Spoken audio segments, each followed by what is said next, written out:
Ấy tăng về chút thầu.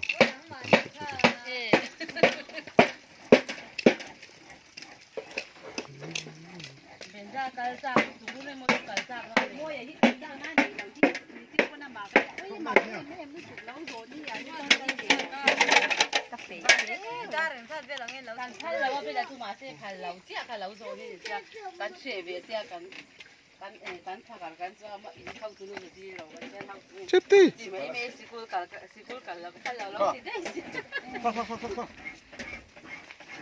อาจารย์พอดีอ่ะที่ฟัง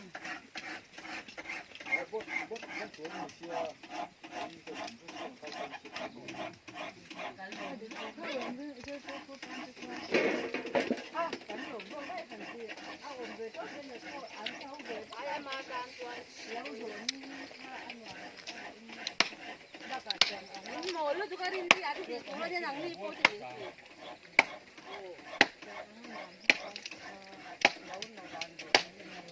Jangan ke? Ay, bagus lah, mana sekolah. Kan bre, kalau ini ni. Itu tuan ni, makan lauk dia ni jadi.